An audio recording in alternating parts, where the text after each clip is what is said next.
So guys, good day sa inyo. Today is May 27, 2026 and ngayon tuturuan ko kayo kung paano i-set up yung Hersey screen reader, which means ito yung pinakabagong screen reader na nirelease. Ayan, ng mga kapwa ko devs. Ayan, na nagde-develop ng mga apps for visually impaired. So credits din sa inyo. Ayan. And currently, nasa 1,000 plus download na siya. Ilalagay ko na lang yung link sa may comment section. Ayan. And this is a good as well because already available siya sa Play Store. So, official release niya is May 20, 2026. Ayan. Today is May 27, 2026. Which means bagong-bago pa lang tong screen reader na to. And tuturuan ko kayo kung paano i-set up yung mga dapat ninyong i-set up dito. So ngayon, install na natin siya. I already here sa Play Store. So ilalagay ko na lang sa may comment section yung link nito kung saan niyo siya mada-download. Ayan, yung pinaka-direct link niya sa Play Store. So, currently is May 27, 2026 and I hope may upload ko to bukas, May 28, 2026. Learn more about this app button. Ayan. Nga pala, noted lang, since bago lang tong screen reader na to, baka magtaka kayo kung bakit ibang language. So, click nyo lang yung translate pagpasok nyo sa learn more about this app. Ayan. About screenshot add to install. Downloaded 1,000 plus times. Ayan, click natin tong install.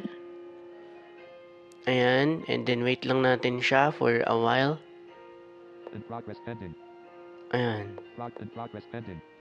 In progress pending. 0%. 4%. 4%. 4%. 17%. 22%. So, habang nag-i-install siya, 34%. ayan. 40%. So, habang nag-i-install siya yan, shoutout sa mga 66%. nakasubscribe and continue nanood ng mga content ko sa aking YouTube channel and also upload ko rin to sa TikTok and sa Facebook. Ayan. Installing. Ayan, installing na siya. So, wait lang natin siya. Cancel when available. Auto open when ready. Jump into the app. Auto open when ready unchecked. So, i-check ko lang tong auto open. Yung para mag-open lang siya directly after natin siyang may install. So, nga pala bago natin siya enable sa accessibility, may mga setup lang tayong gagawin para mas mabilis na lang. O, ayan. So, antayin na lang natin siya. Ayan, ito na nag-open na siya. Ayan. So, pagpasok niyo pa lang dito, ito na yung bubungad sa inyo. Open navigation drawer button. General. App language system default. Ayan, general. Theme follow system. Team. Accessibility settings. Open the system accessibility settings.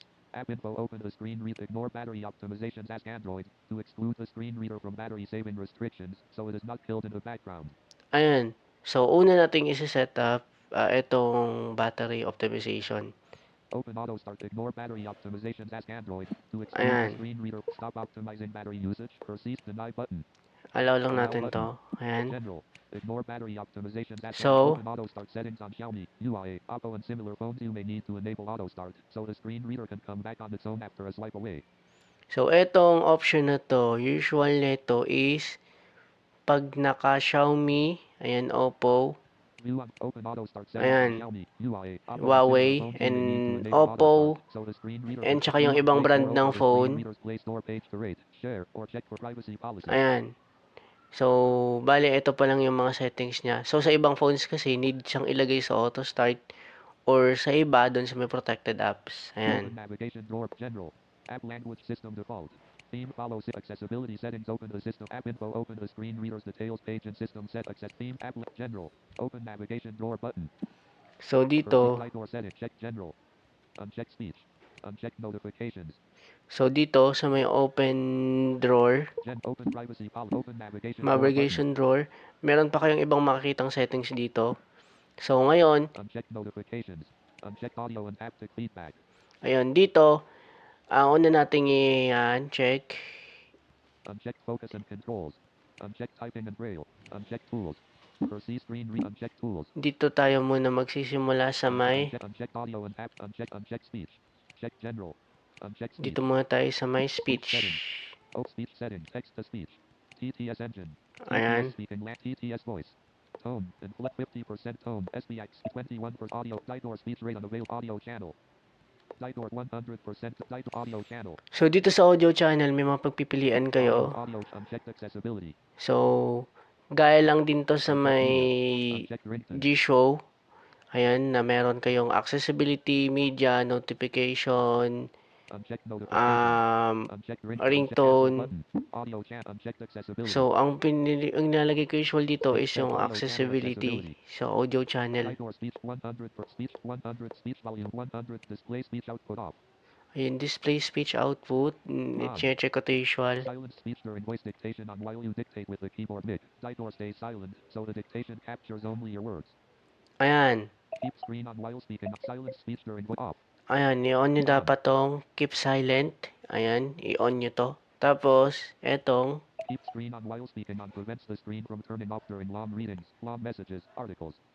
Ayan, dapat naka-on din to. Volume changes on speak the new level each time you press the volume keys. Ayan, dapat naka-on din siya. On. Reading. Ayan. Read images on speak emoji descriptions in supported languages.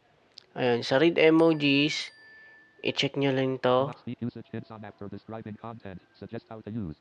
Ayun, yung usage hints, dito sila nagtataka kung bakit di nila mahanap. So, dito nyo siya mahanap sa may text-to-speech settings. So, dapat i-off nyo to. On. Speak container info off. Speech container info. Oh, yan. I-off ko lang to. Speak count for all scrolling methods. Speak element type on for focused items. Speak element type. So, nasa sa inyo yun kung i-check nyo sa akin, check ko to. So, like when you switch to the status bar, notifications, or another keyboard. So, hindi ko check tong Windows name. Announce app name off announces the name of a new app or window when it opens. Ayan. So, eto, hindi ko to check. Ayan. Window announcement delay on. Hindi. Off lower volume of other audio playing when Didor speaks. Ayan. So, eto, parang same din to sa talkback. Yung docking mode. Ayan. Kapag nag-speech screen reader, hihina yung music mo. Ayan. Speak element IDs on for unlabeled button. Ayan. Speak elements ID. So, usual. Description order state. Time format. Use device time. Use pitch changes on speak deleted letters in a higher pitched voice. Ayan. Dito. Speak letters with examples off when you select keyboard key. Use pitch change off. Ayan. Speak punctuation and symbols. So, dito sa punctuation and symbols, usual, nakalagay lang to sa sum. Split long sentences off. Splits long announcement. Ayan. Sentence boundaries. Turn off for fluent uninterrupted speech. Recommended with vocalizer/your voice. So, hindi ko to ginagalaw, usual. Sa punctuation spool, ayan, ilagay nyo lang siya sa natural. Ayan. Count repeated symbols. Hindi. Ayan. I-off nyo lang to. Capital letters say capital. So, dito sa capital letters, capital letters say capital, uncheck say capital. Uncheck change pitch. Sa capital letters, so usual ang ginagawa ko dito, change pitch. Ayan, so, eto, I hope masundan nyo yung mga settings na ginagawa ko kasi makatulong to sa inyo sa pag-set up. So, ngayon, back na tayo. Ayan, so wait lang. Sorry, nag-back. Sa sobrang pag-back natin, bumagsak na tayo sa labas. Ayan. So, dito sa navigation door, next nating pupuntahan is etong notifications. Ayan. Read notifications allowed on automatically read incoming notifications. Independent TTS for notifications off. Read notifications with a separate TTS engine. Ayan. Itong independent TTS. Ayan. So, usual, ito ay parang G-show na rin.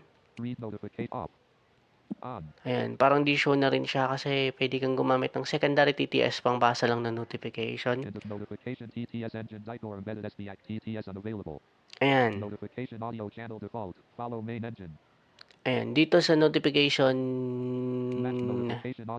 audio channel, ilalagay nyo lang siya sa default. So, pero nakadepende pa rin sa inyo yan kung sa default nyo siya ilalagay or ilalagay nyo siya sa ibang audio Like sa ringtone, ayan, media volume, ayan. Match screen reader speech rate on when on. Notifications are read at the same speed as the screen reader. Ayan. Turn off to set a separate notification reading speed. Ayan. So, sa akin, okay na ako dito. Notification 100% notific 100 speak notifications when screen is off. Ayun. So, speak notification while screen is off. Sa inyo na yan, pero sa akin, On. i-check ko to. Screen locked announcement on say screen off when the device is locked. So, Off. sa akin, naka-check Screen rin unlocked to. announcement on say unlocked. Announce Same time on rin the na lock to. and speak the current time when the screen turns on. Ayan, announce current time. So, i-check nyo lang din to. Notification with list always read notifications from these apps. Okay. Notification blacklist never read notifications from these apps. So, dito sa notification win Notification list, with list always read notifications from these apps. ito yung pinag-iiba niya. Dito sa win list, ilalagay niyo yung mga applications na always, yung mga applications na always niyang babasahin yung notification. So, dito naman sa blacklist, Open navigation yung door mga button. applications na ayaw niyong magbasa ng notification. So, balik ulit tayo dito sa open navigation. Ayan. First type uncheck audio and haptic feedback. Sa audio and haptic feedback, ayan, papasok tayo Audio and dito. haptic feedback. So, Audio sound and vibration. sound and Sound vibration, themes. sound On themes. browse mode tone play a sound when browse mode turns on or off. Open Ayan, navigation on browse mode tone play sound and vibration. sound and vibration muna tayo. Sound and vibration sound feedback on. Sound feedback dapat Sound feedback naka-on. 50% sound vibration feedback on. So, 9:35 vibration off. feedback, in-off ko to. Vibration and 100 for you can quickly navigate up button. Okay Audio na. and sound themes. Sound themes. Dito sa sound themes, Sound theme pack. Create new theme, start an empty theme to customize. ayan. So, nga pala, pwede kayong mag-add ng mga sound theme nyo dito. Good news. Kasi pwede kayong mag-customize. Pack load sounds from a previously exported pack. Ayan, pwede kayong mag-import or Manage themes, mag-create. browse, activate, navigate up button. Ayan. Manage themes, navigate up button. Ngayon, Browse mode tone play a sound, open navigation door button. next, Uninstall. Sponsored. Open. pwede na natin siyang Application icon. Open theme follow accessibility settings, open the system accessibility open. Ayan. Kasi yun lang naman yung mga adjustments natin na gagawin. So, ngayon, pwede natin siyang gamitin. Installed apps, new content available. Ayan. Installed apps, G2O per C screen chat screen help newly added off. Add skipper on. Chat per C screen reader newly added off. Navigate up but per off per C screen reader switch. Ngayon, allow na natin siya. Off natin yung Gizmo natin. Speech feedback and browse by touch suspended. On per C screen reader switch. Speech feedback and browse by touch suspended. Click to resume. Navigate up button. Allow continue button. Cancel button. Cancel button. Continue button. So, ngayon, pag open natin, continue lang natin to.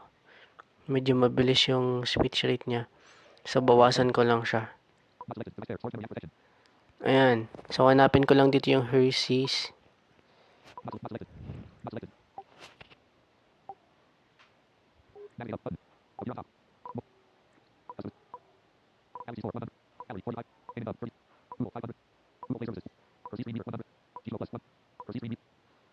Ngayon, back na natin. Ayan. Allow din natin yung mga ilang permissions niya. Ayan.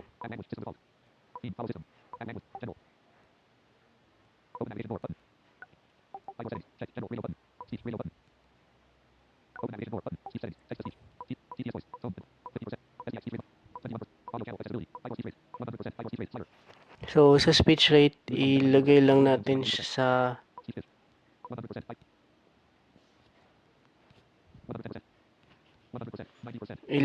ibaba lang natin siya. So, kung mag-adjust pala kayo ng speech rate niya dito,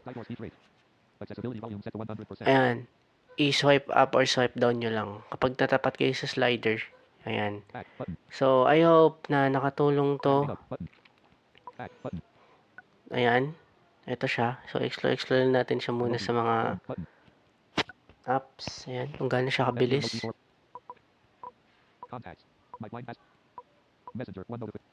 Ayan. Open na natin siya. Tignan natin kung gaano siya kabilis mag-response. Ayan. Ngayon nagde-depend.